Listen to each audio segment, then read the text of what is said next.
ورحمة الله على أعدائهم وقتلتهم أجمعين. أما بعد فقد قال الله سبحانه في كتابه المبين وقوله الحق. بسم الله الرحمن الرحيم. قل لا أسألكم عليه أجرا إلا المودة في القربى. صلوات. عزیزان گرامی، آج اس 7ویں تقریر میں ہم آپ کے سامنے بنجتاً اہل بیت علیہم السلام ان کے بارے میں جو کچھ گفتگو اب تک رہی ہے، ان عظمتوں کے بارے میں، ان کی عظمت، ان کی جلالت اور ان کا جو زندگی کا ایک لائحہ عمل ہمارے سامنے ہے، وہ اسلام کی ایک پہچان، شریعت کی ایک پہچان، دین کی ایک پہچان، قرآن کی ایک پہچان. دیکھیے، اگر ہم چاہیں تو ابھی آپ کے سامنے یہ بھی بیان کریں کہ ہم اس وقت آج کی تاریخ 1442 ہجری میں ہیں، اور 1442 ہجری کا مقصد یہ ہوگا کہ حضور کو مدینے سے، مکے سے مدینے آتے ہوئے 1442 سال ہو گئے ہجرت. لیکن اس 1442 سال سے اوپر صرف آپ کو متوجہ کرنے کے لیے کہہ رہا ہوں، تفصیل میں نہیں جاؤں گا. ہمارے سامنے جو اسلامی تاریخ ہے، جو اسلامی حکم ہے، جو اسلامی قانون ہے، جو اسلامی زندگی ہے، یہ سب سمجھنے سمجھانے کی باتیں ہیں. آپ جانتے ہیں کہ میں روایتی طور پر نہیں پڑھتا ہوں، بہت پڑھ چکا روایتی طور پر. کچھ سمجھنے سمجھانے کی بات ہمارے بچوں تک جائے.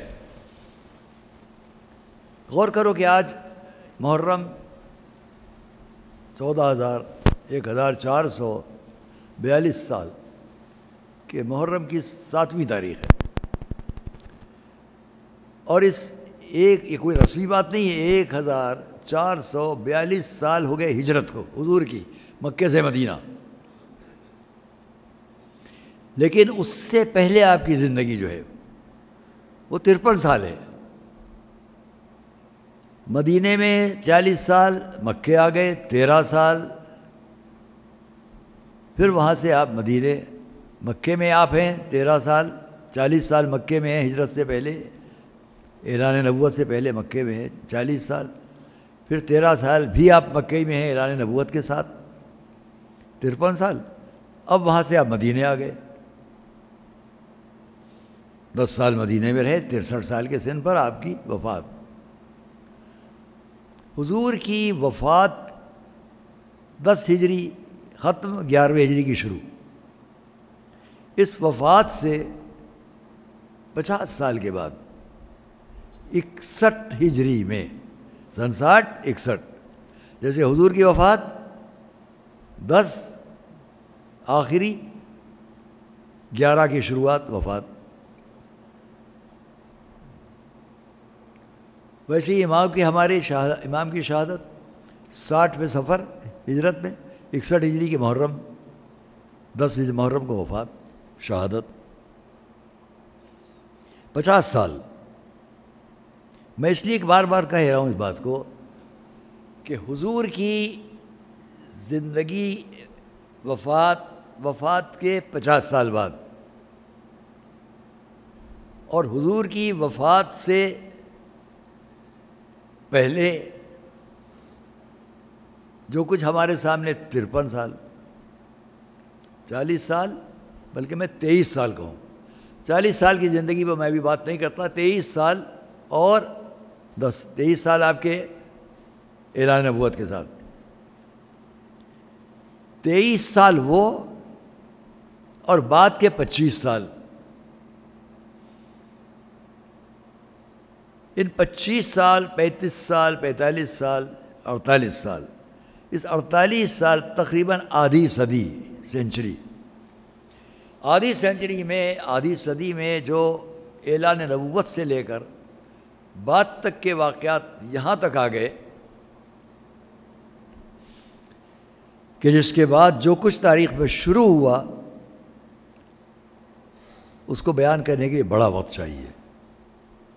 مولا علی کیا ہیں حضور کی اعلان نبوت کی زندگی کے وقت اور اس سے پہلے، اہل بیت کیا ہیں اس وقت اور اس سے پہلے، اور اہل بیت کیا ہیں اس کے بعد۔ بڑی عبرت کی بات ہے، غور کرے دنیا کا۔ فکر مند ہوں کہ کیسے اس تاریخ پر بات کروں، بڑا وقت صرف ہو جائے گا، سمیٹتا ہوں۔ صرف اتنا کہوں گا کہ آج ہمارے سامنے اسلام کے بڑے بڑے فرقے جو ہیں وہ غور کریں۔ 5 بڑے نام ہیں: حنفی، شافعی، مالکی، حنبلی، جعفری۔ یہ 5 بڑے فرقے سامنے ہیں: حنفی، مالکی، شافعی، حنبلی، جعفری۔ جس میں اگر میں یہ کہوں کہ حنفی اور جعفری بالکل تقریباً ساتھ ساتھ شروع ہو رہی ہے بات،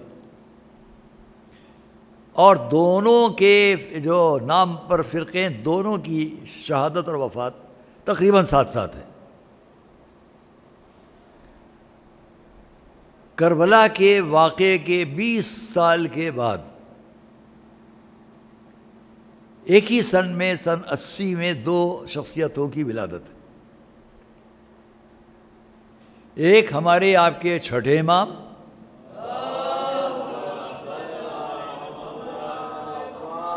اور ایک جن کے نام پر تمام دنیا میں حنفی فرقہ ہے، ابو حنیفہ، سن 80 ہجری، دونوں کی ولادت۔ بہت توجہ کی بات ہے یہ۔ کربلا کے واقعے سے میں اس لیے کہتا ہوں تاکہ اس موڑ پر ذہن رکے اور آدمی غور کرے۔ میں کہہ سکتا تھا حضور کی وفات کے بعد، لیکن حضور کی وفات کے 50 سال کے بعد کربلا ہے، اور کربلا کے واقعے کے بعد جو ہو رہا ہے، اس لیے آگے کربلا کے واقعے کے 20 سال کے بعد یہ 2 شخصیتیں،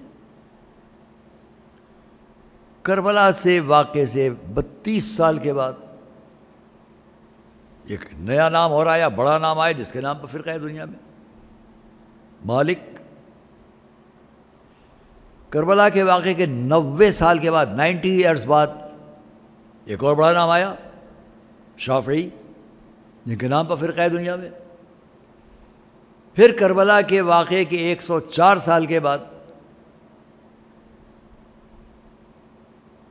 امام احمد ابن محمد ابن احمد ابن حنبل، حنبلی، سن 80 میں وہ دونوں ہیں جن کے نام پر فرقے بعد کے 3، یہ 2-3۔ تو اس طرح مجموعی طور پر ہمارے سامنے 5 بڑی فقہیں ہیں، 5 بڑے فرقے ہمارے سامنے۔ لیکن یہ ساری باتیں جمع کیسے ہوئیں؟ آپ، ہم، ایسے ہی لوگ اس وقت تھے؟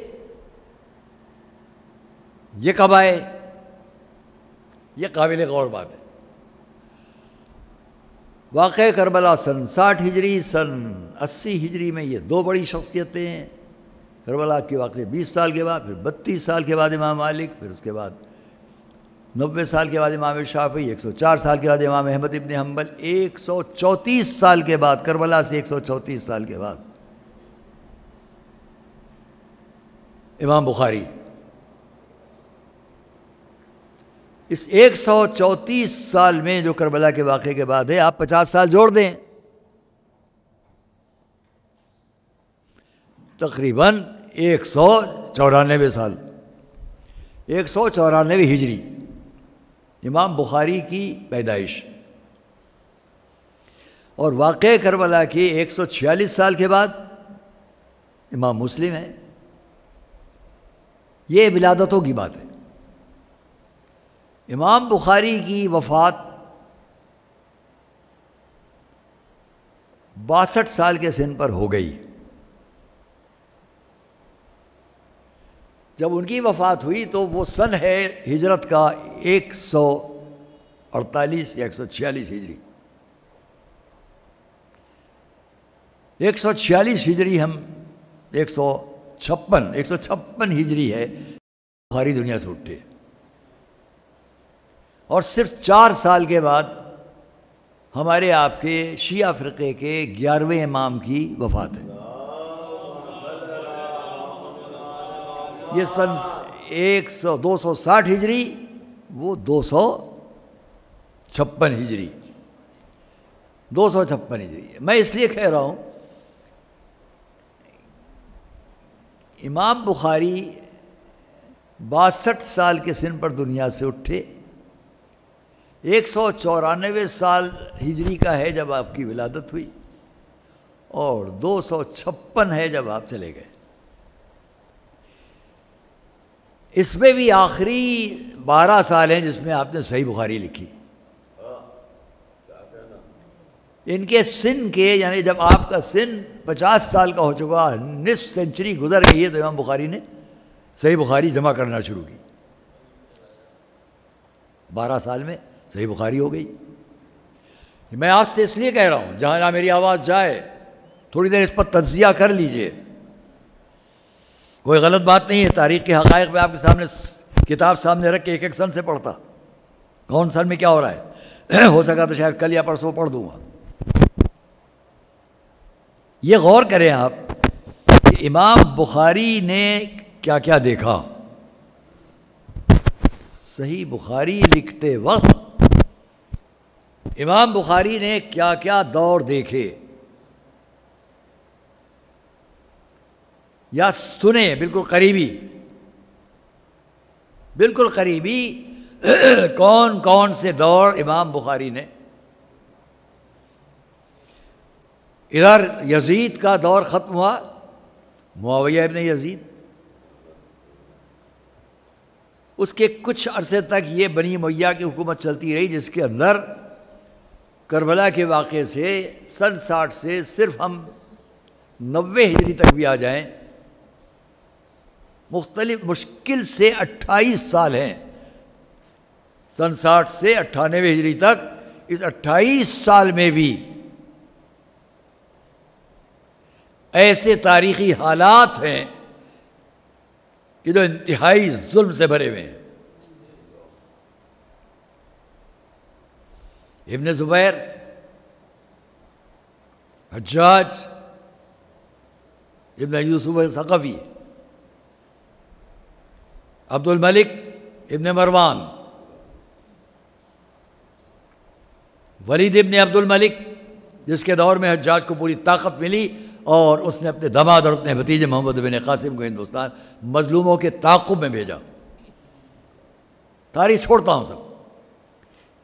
یہ اس لیے کہہ رہا ہوں کہ یہ دور سب گزر رہے ہیں. حجاج جب مرا ہے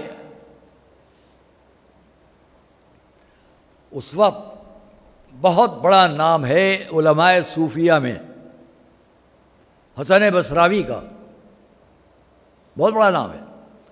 حسن بصراوی سے جب پوچھا گیا حجاج کے مرنے پر، عبد الملک کے مرنے پر، عبد الملک ابن مروان بنی امیہ کا بڑا بادشاہ جب یہ مرا، اور ولید ابن عبد الملک جب یہ مرا، عبد الملک ابن مروان اس کا بیٹا ولید ابن عبد الملک. تو جب ان سے پوچھا گیا تو حسن بصراوی نے کہا میں کیا کہوں اس شخص کے بارے میں. حجاج کان سیئۃ من سیئاتہ، ابن الوردی کے جملے ہیں. میں کیا اس شخص کے بارے میں کوئی لفظ کہوں کہ جس کے گناہوں میں سے ایک گناہ خود حجاج ہے.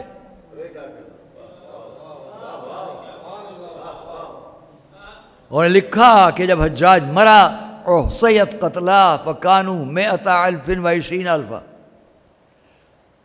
اہل بیت کے چاہنے والوں میں جو مقتول ہوئے اس کے ذریعے سے، ان کا جب شمار کیا گیا تو 1,20,000. 1,20,000 کا قاتل حجاج. اس کا دور آئیے سلیمان ابن عبد الملک اور فلاں ہوتے ہوتے یہ تاریخ چل رہی ہے، یہاں تک کہ وہ وقت بھی آیا کہ بنی عباس کا دور شروع ہوا. بنی عباس کے دور میں کون کون ہیں، میں ان سب تفصیلات کو چھوڑتے کہ وقت کم رہے. متوکل، وہ متوکل جس نے اپنی حکومت کے دور میں یہ کوشش کی کہ امام حسین کی جہاں پر نشان قبر جہاں ہے اس پر نہر جاری کرے. اور چاروں طرف جو مکانات چاہنے والوں کے منہدم کر دیے جائیں. ظلم و جبر. اس ظلم و جبر کے ماحول میں وہی متوکل اپنے مرنے سے 2 سال پہلے اس نے اپنے 2 بیٹوں معتز اور مؤید کے لیے، اس وقت کے بہت بڑے صوفی عالم تھے ابن السکیت، ان سے پوچھا. اللہ اکبر. یہ وفات رسول اور شہادت امام حسین کے بعد کے واقعات ابھی آپ غور کریں. اس نے ابن السکیت سے پوچھا، یہ میرے دونوں بیٹے معتز اور مؤید یا مؤید، تم ان کو زیادہ دوست رکھتے ہو کہ امام حسن اور حسین کو؟ وہ پوچھ رہا ہے متوکل، بادشاہ وقت، خلیفہ بنی عباس، تم میرے 2 بیٹوں کو زیادہ پسند کرتے ہو یا ان دونوں کو؟ حق گو اس وقت بھی کیسے کیسے تھے. ابن السکیت نے ایک جواب دیا، بعض روایات نے یہ جواب دیا، پلٹے. کہا کیا پوچھتا ہے اپنے دونوں بیٹوں کے مقابلے میں امام حسن اور امام حسین کو؟ علی کا قمبر جو تھا وہ بھی ان دونوں سے بہتر تھا اور تجھ سے بھی بہتر تھا.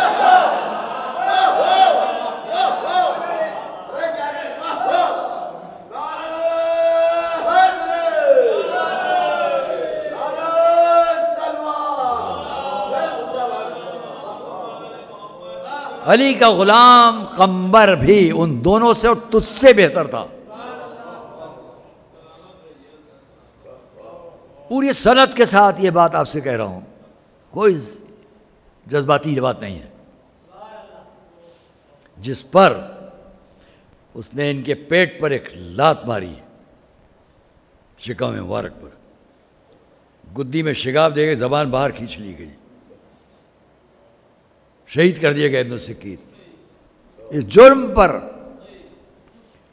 میں عام مورخین اسلام سے، علماء اسلام سے، محققین اسلام سے کہوں گا، اس واقعے کے وقت حضرت امام بخاری کا سن کتنا ہے؟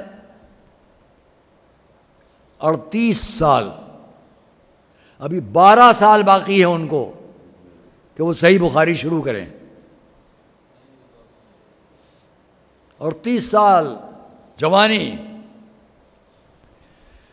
متوکل کو قتل کر دیا اس کے بیٹے منتصر نے، شراب کی حالت میں سب کے سب. یہی محفل شراب رات کا وقت، اس نے اشارہ کیا، منتصر نے ٹکڑے ٹکڑے کر دیے گئے. پھر وہ بس میں اس لیے زحمت دے رہا ہوں،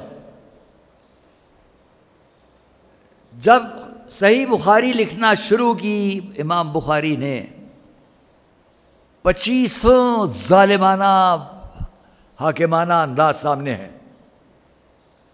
یہ وہ اس کا قتل، اس کا قتل، اس کے لیے خانوادہ رسالت کے لیے ایک انبار لگا ہوا ہے ظلم و ستم کا ہر طرف سے. یعنی سب طرف ایک یزیدی کردار ہے جو چل رہا ہے. اب میں آپ سے اور سب سے سوال کرتا ہوں، کربلا کے واقعے کے 20 سال کے بعد امام بخاری، 50 سال ان کی زندگی کے گزرے، صحیح بخاری لکھنا شروع کی 12 سال میں لکھی. جب 62 سال کا ان کا سن ہوا تو یہ اٹھ گئے دنیا سے. 256 ہجری میں ان کی وفات ہو گئی. اور اس کے کچھ عرصے کے آس پاس یہ ساری باتیں آپ کو نظر آئیں گی. اب میں ایک سوال ہمیشہ کیا کرتا ہوں، آج میں نے تفصیل سے بات کہہ کے کہی. سارا اسلام، پورا اسلام کہاں ملے گا؟ عام عالم اسلام سے پوچھتا ہوں. ہم لوگ کہیں گے شیعہ، جعفری، اصول کافی، تہذیب، استفسار، من لا یضر الفقیہ. عام عالم اسلام سے پوچھوں گا آپ کو پورا اسلام کہاں سے ملے گا؟ کہیں گے صحیح بخاری، صحیح مسلم، ابن داؤد، ماجہ، ترمذی، سنن، امام نسائی. یہ صحاح ستہ میں سب سے اوپر، سب سے اہم 3 کتابیں ہیں، صحیح بخاری، صحیح مسلم، ترمذی. ان میں بھی سب سے اہم جہاں سب کے فتاوی ملیں گے، بہت توجہ کیجیے گا، صحیح بخاری صحیح مسلم میں آپ کو اوپر کے چاروں امام ائمہ اربعہ جو ہیں ہمارے عالم اسلام کے لیے، امام ابو حنیفہ، امام مسلم، اور اس کے بعد آپ کے ساتھ ترمذی اور داؤد اور سب سے اہم امام ابو حنیفہ، امام مالک، شافعی، حنبل، ان چاروں کے نام پر دنیا میں جہاں جہاں فقہ ہیں وہ ماننے والے ہیں، ان سب کے چاروں بڑے جو ان کے امام اور فتویٰ دینے والے ہیں، ان سب کے فتاوی، شرعی احکام، تفصیل، کیسے نماز پڑھو، کیسے وضو کرو، کیسے گھوڑے پر بیٹھ کے نماز پڑھو، کیسے میدان میں پڑھو، کیا کرو نماز میں، کیا پڑھو، کیا طہارت کس طرح کرو، کس طرح کرو، حج میں جاؤ تو کیا کرو، سارے احکام شریعت ان چاروں سے آپ کو اگر ملیں گے تو بخاری میں، صحیح بخاری میں، صحیح مسلم میں،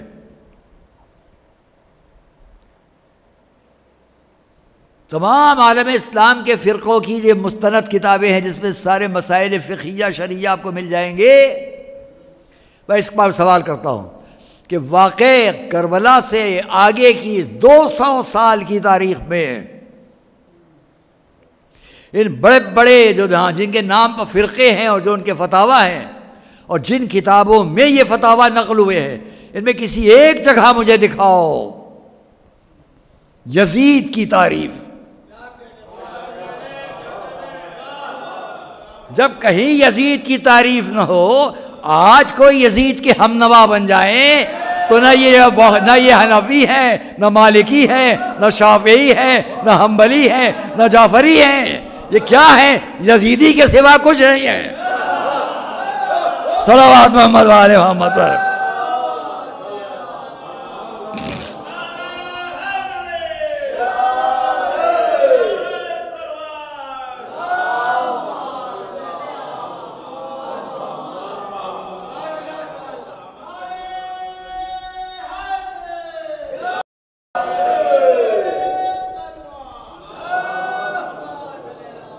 ہم نے آپ کے سامنے 25 منٹ میں تاریخ بیان کر دی ہے۔ کتنی تاریخوں کو دیکھنے کے بعد اور پورے ذمہ داری سے میری آواز دنیا میں جہاں جہاں جا رہی ہے ریکارڈ ہو کے جائے گی، وہ میری اس بات پر غور کریں۔ آپ ایک حدیث لاؤ گے، وہ قسطنطنیہ والی، اس پر میں لکھ چکا ہوں پہلے، جو راستے میں بیٹھ کر عیش و نشاط کرتا رہا، اشعار پڑھتا رہا، میں نے کیا کیا محمل اشعار پڑھتا رہا، وہ جو جانے والے انہیں میں کیوں جاؤں، کہے کے لیے جاؤں، میرے لیے زندگی یہ دعا ہے، یہ جگہ ہے، یہ عیش و نشاط، راہ قسطنطنیہ تک گیا تھا، گیا نہیں تھا، اس کو آپ فضائل میں بیان کرنے لگے۔ غور کرو، حضور کی وفات کے 240 سال کے بعد، 244 سال کے بعد، 244 سال تک اسلام کن کن راستوں سے گزرا، کن کن راہوں سے گزرا۔ ایسے عالم میں بھی اگر امام بخاری کچھ احادیث وہ لکھیں جو مدح اہل بیت اطہار میں ہو تو پہچان لو کہ تلواروں کے سائے میں کسی کی مدح کرنا اور ہے اور شراب کے نشے میں کسی نہیں بولنا اور ہے۔ محفل شراب کباب میں نشے کے عالم میں کسی کی مدح کرنا اور ہے اور زیر خنجر کسی کی مدح کرنا اور ہے۔ حقیقت کیا ہے؟ حقیقت یہ ہے، میں کتاب لاتا، چھوڑ دیا میں نے کہ وقت زیادہ ہوگا، حوالے دیتا آپ کے سامنے کہ جب امام حسن نے، ابھی کربلا کا واقعہ 10 سال باقی ہیں، فرزند رسول، کل تک میں نے آپ سے مولا علی، آج بھی انہی کے بارے میں لیکن تھوڑا تاریخ کے تجزیے کے ساتھ بات ہے.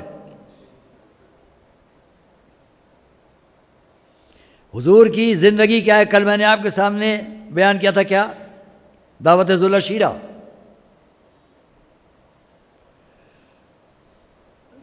حضور کی زندگی کے جو 23 سال ہیں ان میں جب ہجرت ہونے والی اس سے پہلے جہاں سے اسلام و نبوت کے اعلان اس وقت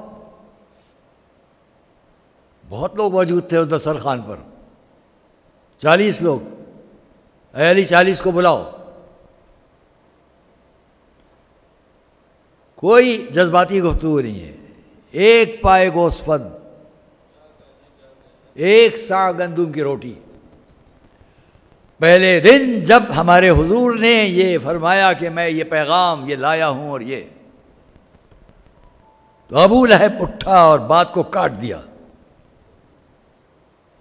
بات کو کاٹ کر سب کو لے کے چل دیا سوائے وہ جو حضور سے قریب تھے. اس وقت ہمارے حضور نے پھر ایک جملہ کہہ دوں، آپ خوش ہوں گے. اس کو بھی ابن الوردی جیسے مورخین نے لکھا کہ جب ابو لہب حضور کی بات بیچ میں کاٹ کے پہلے دن سب کو لے کے اٹھ کے چل دیا، بلا تشبیہ کہتا ہوں، معاف فرمائیے گا، کہاں کوئی تشبیہ نہیں ہے. ایک ذرہ بے مقدار ان کے غلاموں کا غلام میں ہوں، ذرہ بے مقدار. لیکن اگر میں سمجھانے کے لیے اتنی بات کہوں، ابھی میں بات کر رہا ہوں اور ایک صاحب کھڑے ہوئے سن رہے ہو سامنے اور یہ کہہ کہ وہ چل دیں، میں چلو یہ کیا بول رہے ہیں. مجالس میں بھی کبھی کبھی ہوتا ہے، میں کہاں سننے جا رہے ہو،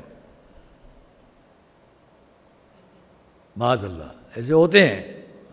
کل بھی تھا نیٹ کے اوپر، تو اگر کوئی صاحب وہاں کھڑے ہوں جو ہمارے میں سے ہم لوگوں میں نہ ہوں، وہ یہ کہیں چلو کہاں سن رہے ہو، کچھ کیا گزرے گی. اب اگر میں سن لوں ان سے کہ میں چلو کیا سن رہے ہو، تو میں اپنے کسی چاہنے والے سے جس پر بڑا اعتبار ہوگا، بڑا بھروسہ ہوگا، جس کو میں وہ مجھے بہت چاہتے ہو، انہی سے تو کہوں گا. دیکھیے یہ کیا کیا انہوں نے. شکایت اگر کروں گا تو اس مجمع میں اسی سے تو کروں گا جس کو میں بہت چاہتا ہوں. دیکھیے کیا کہہ رہے تھے، کیا کیا جائے. ہوتا ہے، نیچر ہے، فطرت ہے. وہاں کیا منظر ہوا، اتنے لوگ تھے. جب سب کو لے کے چلا گیا تو مورخ نے لکھا حضور مڑے، جن کو آپ 10 سال کے سن کا کہیں، مولا علی کی طرف مڑے. اے علی تم نے دیکھا انہوں نے کس طرح میری بات کاٹ دی. یہ رسول نے علی سے کیوں شکوہ کیا؟ بہت لوگ تھے کسی سے شکوہ نہ کر کے بتلایا کہ اتنا بڑا میسج جو میں لے کے آیا ہوں، میری بات ختم ہونے سے پہلے کاٹ کے نکل گیا میری بات کو، تو کس سے کہوں؟ اسی سے تو کہوں گا جو سب کو سمجھتا ہے. صلوات محمد و آل محمد.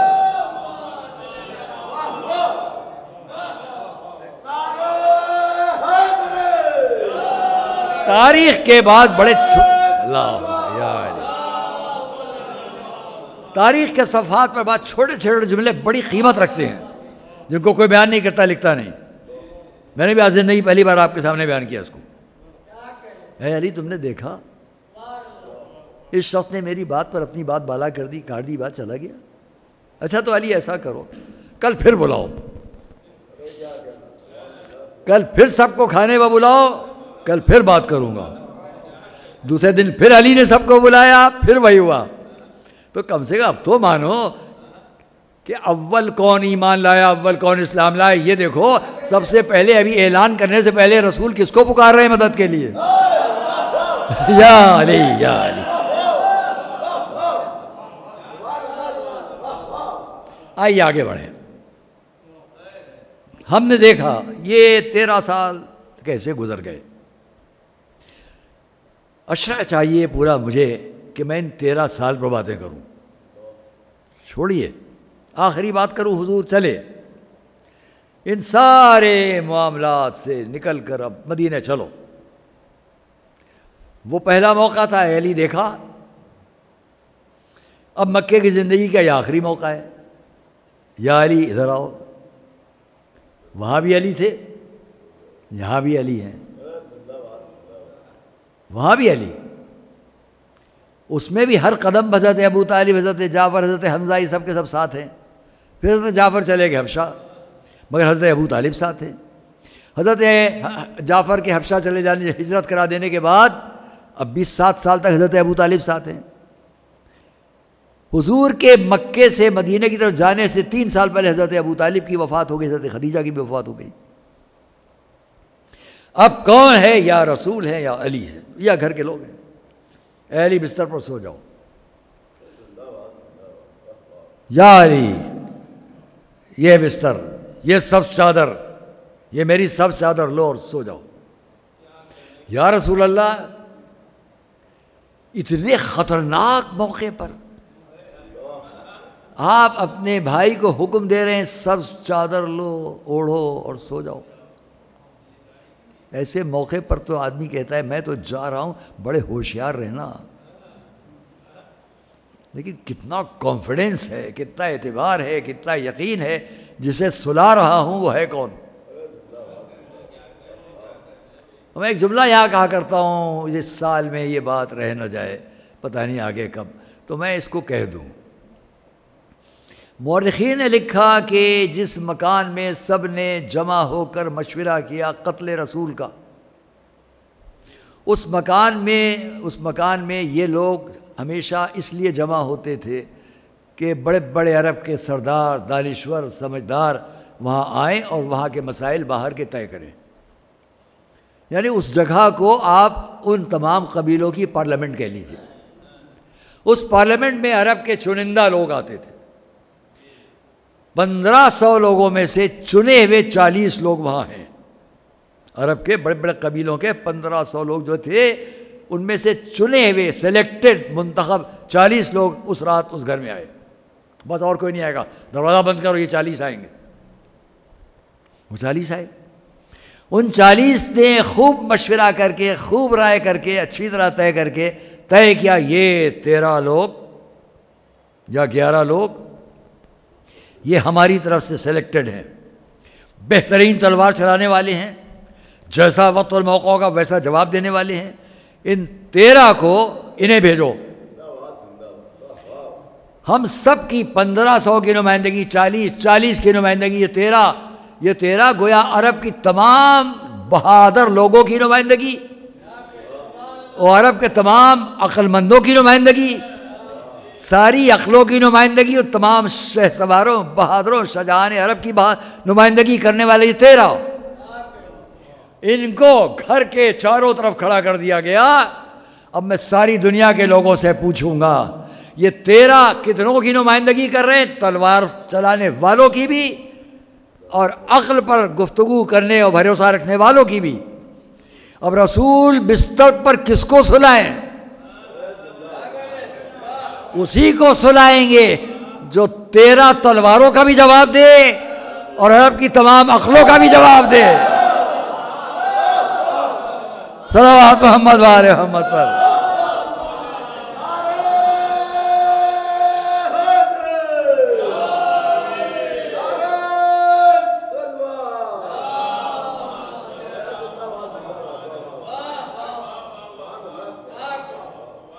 ہاں عزیزان کرام، میں یہیں روکتا ہوں کیونکہ آج کی تاریخ کمی نہ رہ جائے بات میں. وہ میرے مولا علی جو ایسے تھے، ان کے لیے وہ وقت بھی آیا کہ ممبروں سے غلط گفتگو شروع ہوئی. آج کی تاریخ جس کے فرزند کی بات ہم یاد کرتے ہیں،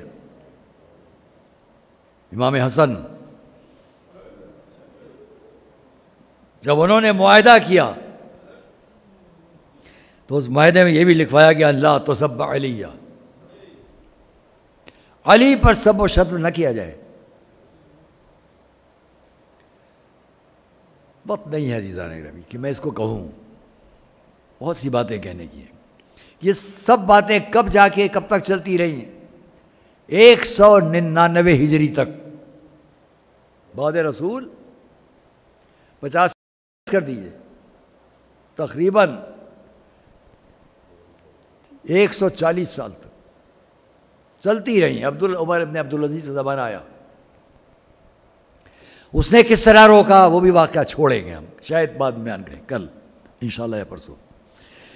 ممبر پر آنے کے بعد روکا اس نے، تو وہ امام حسن معاہدہ، اس کے اندر مختلف اقرار لیے گئے، یہ کرو گے یہ نہیں کرو گے. اور میں ایک جملہ کہا کرتا ہوں، امام حسن نے یہ لکھوایا کہ آئندہ سے میرے بابا علی کی شان میں یہ گفتگو نہیں ہوگی. اس نے لکھا، اقرار کیا کہ اچھا نہیں ہوگا. میں پوچھتا ہوں اس نے کیوں نہیں لکھوایا امام حسن سے؟ انہوں نے لکھوایا وہاں گالیاں نہیں بکی جائیں گی، تو اس نے کیوں نہیں لکھوایا کہ آپ بھی ایسا نہیں کریں گے؟ اس کا مطالبہ نہ کرنا، مولا حسن کا مطالبہ کرنا، یہ بتلا رہا ہے دونوں گھرانوں کی تہذیب پہچان لو.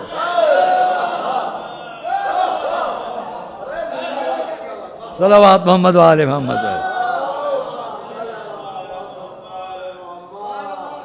وہی امام حسن جب زہر دیا گیا اس عالم میں، زہر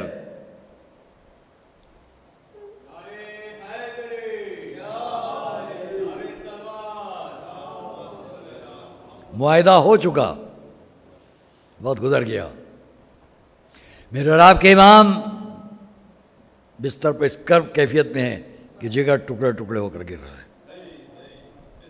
ایک ایک کو بلا کر وصیتیں فرمائیں. جب سب کو وصیت کر چکے، دیکھا ہے گوشے میں ان کا ایک کم سن بچہ کھڑا ہے، اس کو بلایا، ایک تعویذ کی شکل میں ایک تحریر دی، بیٹا اسے گلے میں ڈال لو اور اس کو کھولنا مت، جب بہت سخت وقت کوئی آئے تو کھول کر دیکھ لینا. مورخین نے لکھا امام حسن خون ریزی سے کتنی نفرت فرماتے تھے کہ آپ نے یہاں تک وصیت کی کہ میری لاش کو، میرے جنازے کو میرے نانا کے پہلو میں دفن کرنا، لیکن اگر روکا جائے تو پھر میرے ماں کی پہلو میں دفن کر دینا. اور یہی وجہ ہے کہ جب وقت آ گیا تو مورخین نے یہ بھی لکھا کہ اتنے میں امام حسن کو سننے کو ملا کہ آپ کی بہن زینب آ رہی ہیں. جیسے ہی سنا فرمایا تشت ہٹا دیا جائے، کہیں زینب کی نظر ان ٹکڑوں پر جگر کے نہ پڑ جائے.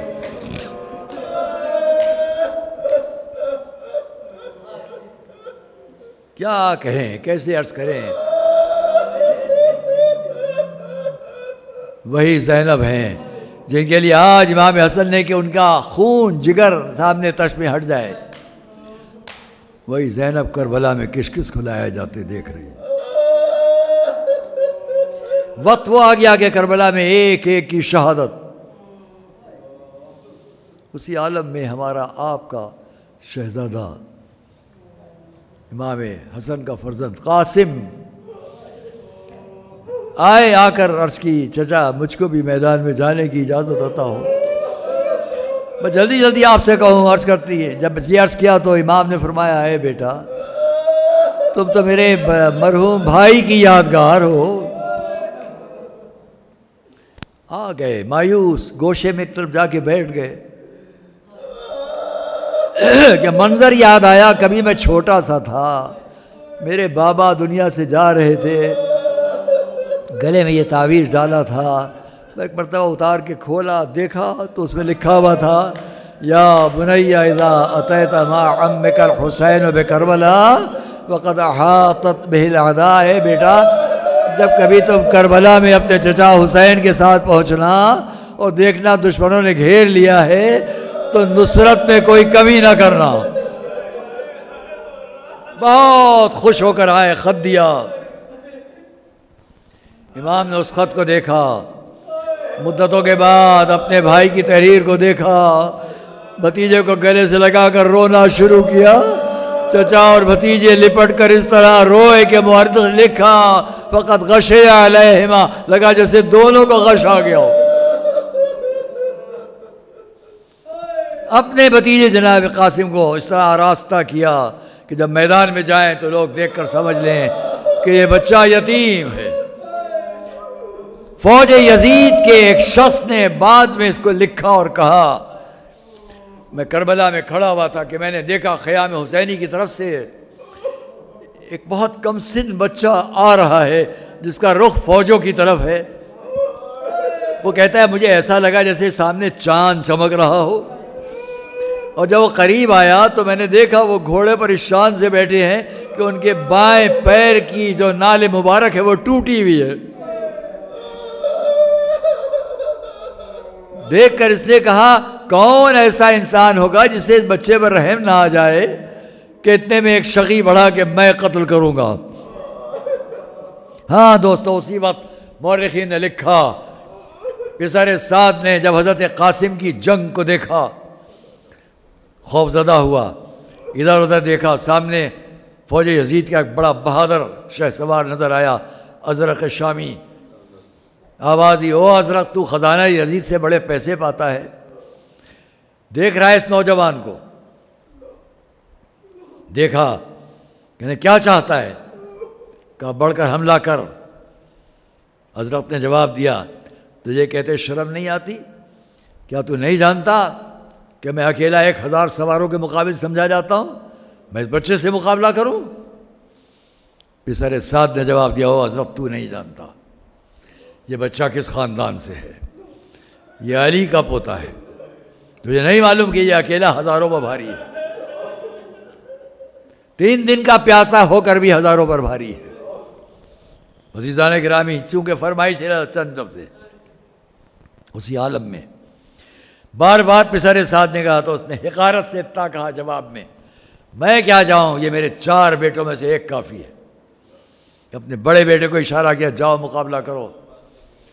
اس نے گھوڑا دوڑایا، جناب قاسم کے قریب آیا. امام حسین کا بھتیجا، مولا علی کا پوتا، امام حسن کا فرزند، خاموش آتے ہوئے دیکھتے رہے. جب قریب آیا تلوار کا وار کیا، آپ نے اپنی سپر پر روکا، سپر کٹی، کلائی تک تلوار آئی، تھوڑی کلائی زخمی ہوئی. حضرت قاسم پلٹے، اپنا کچھ لباس نکال کر ایک تھوڑا سا رومال اس سے اپنی کلائی کو باندھنا شروع کیا.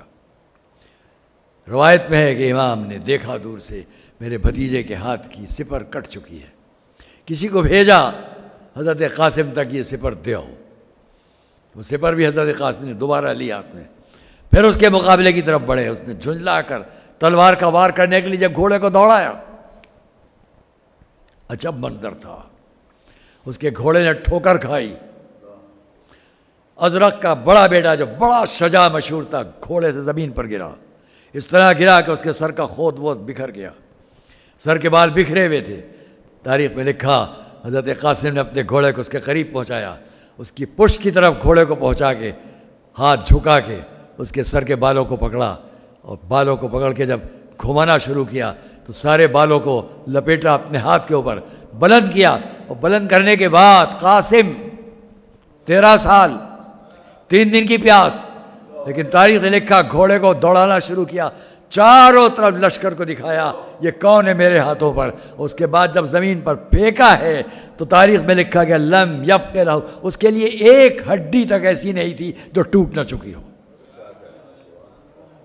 یہ تھی قاسم، حضرت قاسم کی شجاعت، بہادری. اس عالم میں بھی 3 دن کی پیاس میں ازرق نے دیکھا، آنکھوں میں تاریکی چھا گئی. دوسرے بیٹے کو دوڑایا، وہ قریب آیا، حضرت قاسم نے اس کو بھی قتل کیا. تیسرا آیا، اس کو بھی قتل کیا. اب خود ازرق آیا. جب خود آیا تو اب امام نے دور سے دیکھا، عرب کا اتنا بڑا بہادر اور میرا بھتیجا 3 دن کا پیاسا، بارگاہ رب میں ہاتھ اٹھائے. لیکن تاریخ نے لکھا اللہ اکبر، جب حضرت سامنے آیا پوچھا یہ تلوار تمہارے ہاتھ میں تو میرے بیٹے کی ہے. فرمایا ہاں میں چاہتا ہوں اسی سے تجھ کو بھی. جھنجلایا، آگے بڑھا، مگر حضرت قاسم نے میدان جنگ میں جہاں شجاعت دکھائی وہاں جنگ کا طریقہ کیا ہوتا ہے، حربے کیا ہوتے ہیں، طریقے کیا ہوتے ہیں، اس کو بھی سمجھا دیا دنیا کو. تو دیکھو اس عالم میں بھی میری کیفیت کیا، مسکرائے. او حضرت تو اپنے کو بڑا بہادر عربوں میں سمجھتا ہے، اور بڑا تجربے کار میدان جنگ کا سپاہی سمجھتا ہے. پھر کیا ہے ایسا کہ تجھے یہ بھی نہیں معلوم کہ گھوڑے پر کس طرح بیٹھا جاتا ہے، تیرے گھوڑے کا نیچے کا تنگ جو وہ ٹوٹ چکا ہے وہ بھی تجھے خبر نہیں. گھبرا کے نیچے جھک کے اپنے گھوڑے کے اس تسمے کو دیکھنے لگا جو باندھا جاتا ہے. تاریخ نے لکھا بس یہ کہ جناب قاسم نے اس عالم میں بڑھ کر تلوار کا ایک وار جب کیا تو اس کے 2 ٹکڑے ہو چکے تھے. 3 دن کی پیاس میں ایسی ضربت اور 3 دن کی پیاس میں ایسی فکر. اس سے پہچان لو جس گھر کے بچوں کی یہ کیفیت ہوگی اس گھر کے بزرگوں کا کیا عالم ہوگا.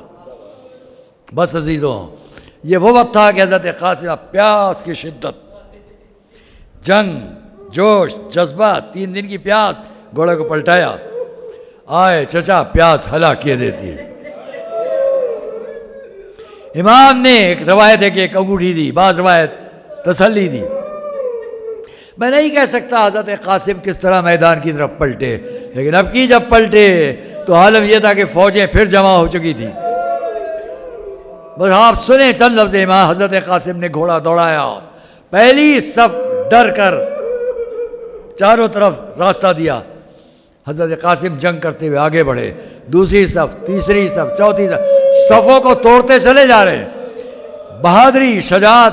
لیکن تاریخ نے لکھا پیچھے صفیں بند ہوتی جا رہی ہیں، بند ہوتی جا رہی، یہاں تک کہ کسی نے بڑی مکاری کے ساتھ پیچھے سے ایک نیزہ مارا، سامنے سے کسی نے تلوار ماری. 3 دن کا پیاسا شہزادہ ایک مرتبہ گھوڑے پر سنبھلا نہ گیا، ڈگمگائے، آواز دی، اے چچا آخری سلام. امام نے گھوڑا دوڑایا، مقتل کی طرف امام چلے. ادھر قاسم آواز دے رہے ہیں یا اماں، یا اماں. مورخین نے لکھا کہ جب حضرت قریب پہنچے، امام اپنے بھتیجے کے قریب پہنچنے لگے تو ابھی تک تھی یا اماں، ابھی تک آواز کانوں میں اے چچا، اے چچا. لیکن جب گھوڑا قریب پہنچا تو آواز بدل گئی. اب اماں نہیں کہہ رہے تھے، یا اماں، اے ماں. امام قریب آئے. جب گھوڑے ادھر سے ادھر، قاسم پر جب کسی گھوڑے کی ٹاپ پڑتی تھی کبھی چچا کو پکاریں، کبھی ماں کو آواز دیں. اب جو حضرت قریب پہنچے، گھوڑے سے اترے، دیکھا قاسم ایڑیاں رگڑ رہے ہیں. آواز دیا ہے بیٹا تیرے چچا پر بڑا شوق، تو پکارتا رہا وہ آ نہ سکا، آیا تو کام نہ آ سکا. اور یہ کہہ کر اپنے بھتیجے کو اٹھایا، سینے سے سینہ لگا ہوا تھا، لے کر چلے، پیر زمین پر خط دیتے جا رہے تھے. لاش قاسم خیموں میں لا کے رکھ دی گئی. بیویاں واہ قاسمہ، واہ قاسمہ کا ماتم بلند تھا.